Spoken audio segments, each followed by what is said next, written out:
So we're on the bus now. We got a little bit of business to do at a post office, but so I got my pen. I like to be able to write things. I need to buy a new notepad. That's how low on money we are. I need to buy a new notepad. But here, basically, this. So I showed you what it did to my penis in the book, and Come Back to the Century. I showed a picture of my penis, and it's literally this. It's so small, but these man boobs here, like right there. This is not. There's kind of perspective wise. That's not pectoral muscles. And so yes, I'm chubby, I'm overweight, but even when I lose the weight, 80 pounds that I have to lose because I was force medicated in a mental institution in Nevada, this was under what they call forensic system, so I'm incompetent. This was the work of the drug company, or just whatever social dynamic has unfolded that the drug company likes. But it's true. All of us, I think what we're going to find is, if you look at my personality, is that psychiatry and antipsychotic medication is a consequence of slavery in America, in that if you're under capitalism, you're to some extent a slave.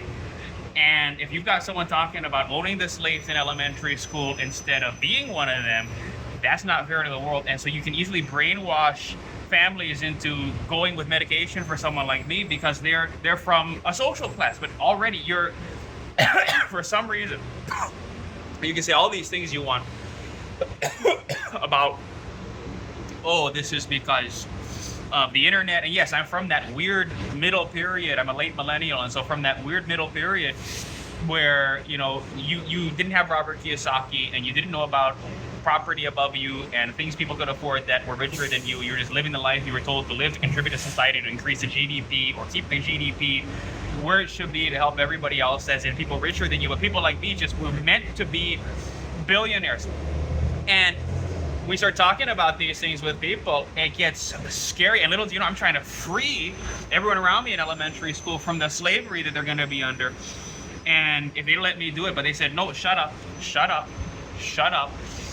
And eventually they had to drug me because I was just too much of a genius to be there. And little do you know, I proved to be right, because think about it. Why don't I know differential integral calculus? Why am I not an engineer? Why? Oh, he's a social engineer, because he's not a real engineer. I mean, I'll take 6 figures, or something like that, to do stuff like that.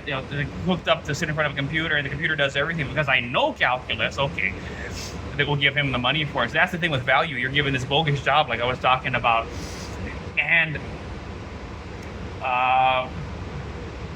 that's all there is to it. Is that they give you these drugs that the way they work, you've got all these complex medical explanations for it.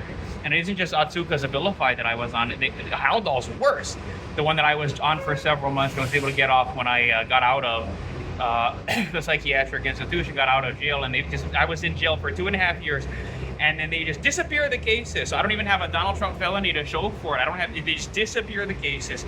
And this is psychiatry just saying to you, you have to shut up, you have to live in reality. But it turns out everything about me right now that's awkward, everything about me right now that is not eligible for an elite mate and a home with high ceilings, it turns out to be because of psychiatry. When you're a rich family kid like I am, and you are living in a world so outside of what your family can afford or what have you, and you're freeing people from the slavery all around you, when you're like you have to let us make up levels of bullshit that are out of this world.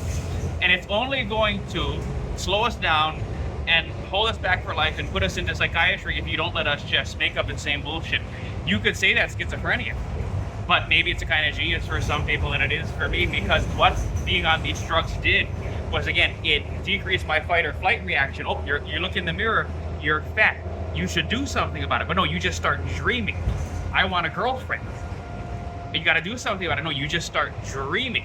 And sure enough, what the dream is that some girl's going to take you in. And now I have no choice but to live that dream. That some girl's going to take me in and understand this and give me half of her high equity home in like Carlsbad or Encinitas or something like that. Now, had I not been taking these drugs for 7 years, starting about when I started puberty at 13 thereabout, had I not been on these drugs, I would have broken into that and contributed on my own enough value so that she and I, as a power couple, were making all this money and buying up all this real estate all across the country, connecting with these people and doing great things for them.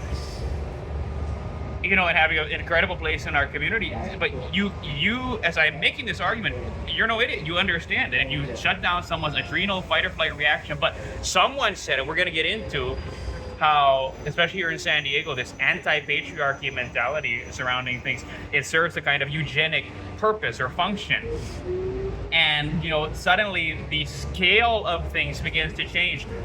That if there's athletic ability, if there's, you know, and you're taught these things about touch that are very different than other places, and I use the term super predator because, okay, if you go to a rural area in, say, Nevada,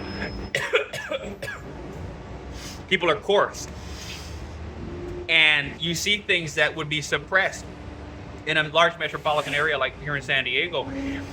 To give you an example, you know, there's these slot machines, you've probably been to Las Vegas, all around in convenience stores, even at gas stations.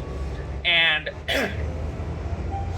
you see a guy, especially in like Pahrump, Nevada, you see a guy sit down at a slot machine and start playing one of these video slot machines or video poker machines, like a Horizon Mark. And he'll have like a couple $100 bills just folded up into a little thing. He can, you know, like this, and he holds it up like this. Yeah, I got money. I got money. So that women, beautiful women in the community, will sit next to him and have a good time with him. That's the kind of stuff you don't see in a place like this. I mean, that doesn't even happen in the casinos in Las Vegas. When you go to a lower level, that's the kind of stuff you're going to see. You don't see that here. In any event, I do digress. It's a separate video.